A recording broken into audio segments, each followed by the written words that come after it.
Welcome to this deep dive, where we explore the fascinating undercurrents of our daily lives. Today, we're looking at something we all experience, our routines and habits, but from a perspective that might just change how you see them. The lens of Gestalt psychology. Yeah, it's really a way of understanding how all the individual pieces of our experience, come together to form a meaningful whole. Right. And when we apply this to our habits, we start to see them not just as these isolated actions, but as, well, integral parts of our whole perceptual landscape. Exactly. And I think everyone can relate to those habits that feel almost automatic, don't they? The ones you just slip into without really thinking. Oh, absolutely. Maybe it's like reaching for your phone first thing in the morning, or that afternoon slump that somehow always leads to the snack drawer. Yeah. Those things that sometimes feel less like choices and more like, well, like you're just stuck on a track. Have you ever felt that way? Caught in a loop? It's a remarkably common feeling. And from a Gestalt perspective, we can understand this through the idea of an enchanted circle. An enchanted circle, okay. Yeah. Within that circle, everything's familiar, it's predictable, even if it's not ultimately what serves us best. Right, comforting in its familiarity. Exactly. And so stepping outside, even when we consciously want to, can feel surprisingly difficult because that familiar pattern has become so deeply ingrained in how we see things, in our perception. The enchanted circle, that really resonates. It captures that feeling of being held by something almost invisible. So what we want to explore today is how these circles form, why these habits get such a strong hold, and maybe, most importantly, how we can all start to shift our perspective and create patterns that, truly enhance life. Precisely. It's really about understanding the fundamental ways we organize our experience. Let's maybe start with a core principle. Yeah.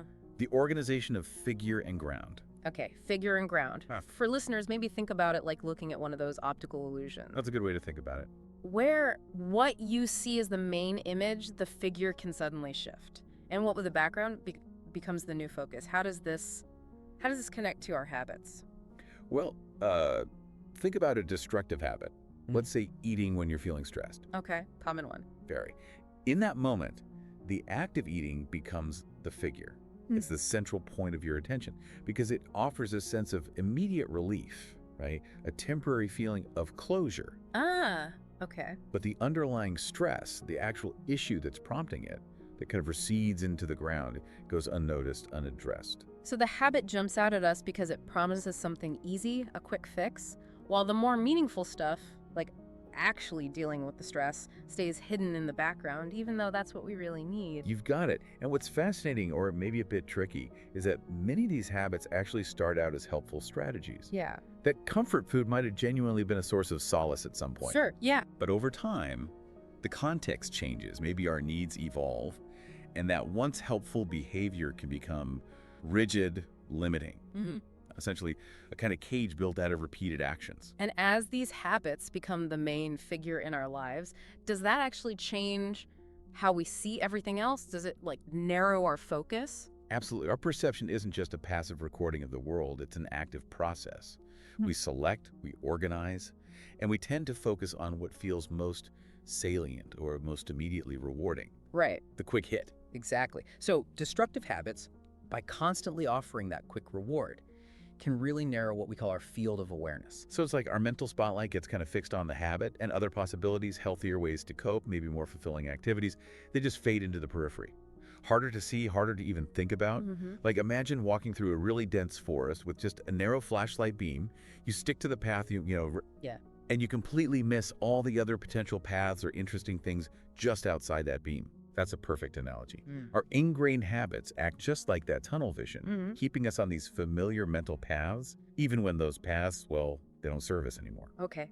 Now, within this field of awareness, Gestalt psychology sees a dynamic, interconnected system. It's all our thoughts, feelings, perceptions, all working together. Okay, so it's not just isolated thoughts or actions, but this whole web of internal experience. How do habits fit into that bigger field? Well, habits create these really well-worn pathways, you could call them grooves, within this field. Grooves, okay. Every time you engage in the habit, you reinforce that pathway.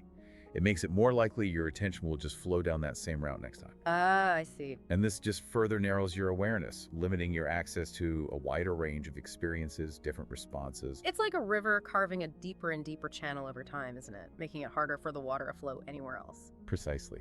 And does this tie into that idea of closure, that sort of natural drive we have to seek completeness? It does, very much so.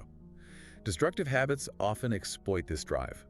They offer a very quick, but usually quite superficial sense of resolution. Like scratching an itch, maybe, but not fixing the cause. Exactly. That stress eating gives a momentary feeling of being soothed. The endless scrolling offers a fleeting distraction.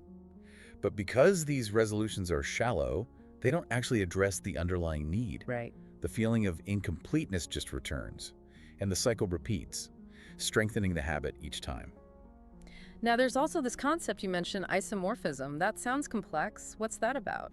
It sounds more complex than it is, really. It's basically about the structural similarity, a kind of correspondence, between our internal states, our feelings, needs, tensions, and our external reality, including our behaviors. So what we do outwardly can mirror what's happening inside. In a way, yes. Our unresolved inner tensions, our unmet needs, can indeed manifest in the patterns of our habitual behaviors. What we do can be a kind of reflection of our inner landscape. And this implies that really transforming habits requires more than just, sheer willpower. Right. It's not just about stopping. No. It means we need to shift our internal perception somehow, engage with those deeper needs that might be driving the habit in the first place. So that craving for a particular habit might not just be random. It could be a signal pointing towards something else we need to address. It very well could be. It feels like there's this constant tug of war then. The habit promises the instant gratification, becoming the loudest voice, the figure. But those deeper needs, even though they're in the ground, pushed back, they're still there, still influencing us somehow. Exactly. They don't just disappear. And this actually relates to something called the Zeigarnik effect. Zeigarnik effect. Yeah, it's that psychological phenomenon where incomplete tasks or interrupted activities tend to linger in our minds more than completed ones. Oh, right. Like when you can't stop thinking about an email you haven't finished sending. Precisely. Our deeper needs and unfulfilled intentions operate in a similar way. They continue to exert an influence, a kind of subtle pressure, even when we're temporarily distracted by the, let's say, false sense of closure offered by our destructive habits. So these habits that seem like simple escapes are actually what? Fragmenting our attention, pulling us away from a more whole experience. That's a good way to put it. It's like looking through a kaleidoscope. You see lots of interesting, maybe distracting fragments, but not necessarily a cohesive, meaningful picture. Destructive habits tend to scatter our focus, preventing it from coalescing around perhaps more meaningful pursuits. And once our attention is locked onto a habit, there's this effect. Attentional inertia. Attentional inertia. Yeah, it's like once you're focused on something, it gains momentum. It becomes increasingly difficult to shift your focus away from it, especially if it's offering some kind of reward, however fleeting. Like trying to turn a really large ship. It takes significant time and effort to change its course once it's going straight. Exactly. It takes conscious effort. So, okay, this paints a picture of why these habits are so sticky. How do we begin to navigate away from these unhelpful patterns then? What's the Gestalt approach? Well, the key from this perspective really lies in insight and awareness. Insight and awareness, okay. And insight here isn't just like an intellectual understanding. It's more like that sudden aha moment. Yeah. Where your perception actually reorganizes itself. For instance, suddenly realizing that your tendency to snack heavily in the evening isn't really driven by hunger. Maybe by feelings of loneliness or boredom. That kind of realization completely reframes the entire experience, the meaning of the behavior. That makes sense. And awareness. Awareness is about cultivating the ability to simply observe our automatic reactions, these habitual pulls, without immediate judgment. Just noticing. Just noticing. Noticing how these habits are shaping our attention, what triggers them, what they feel like. And then, from that place of observation, consciously choosing to redirect our attention. So, moving from being on autopilot to becoming a more conscious pilot of our own experience. Beautifully put, yes. Now here's a really crucial point, something that often trips people up. Directly fighting against a habit, resisting it really hard, can sometimes backfire. It can actually strengthen its hold by making it the absolute central figure of your attention, all your energy goes into the struggle. Oh, right. The more you tell yourself, don't think about a pink elephant, the more you The more you think about a pink elephant, exactly. So if resisting isn't always the best way, what's the alternative approach? Yes. What is? Well, often a more effective strategy is to introduce a new, compelling figure into your life. Okay, a different focus. Yes, something that genuinely captures your interest and redirects your energy. A creative project, maybe a meaningful goal, could be learning a new skill, spending time in nature, anything that feels resonant. So instead of just trying to stop the old thing, You actively cultivate a new thing. Think of it like diverting a river again, instead of just building a dam against the old destructive course. you dig a new channel. You dig an attractive new channel, one that offers a more appealing path for the water, your energy, your attention to flow down naturally. I like that. So it's less about forcing an end to the old habit and more about creating something new that naturally pulls our attention and energy away. It sounds like it's about embracing a different kind of openness then, rather than constantly seeking that false sense of closure through the habit. Precisely. Life, in many ways, thrives on open-endedness, doesn't it? On the ongoing process of exploration, learning, creating. Destructive habits offer this premature and ultimately pretty unsatisfying sense of closure. Right, it shuts things down too quickly. Yeah.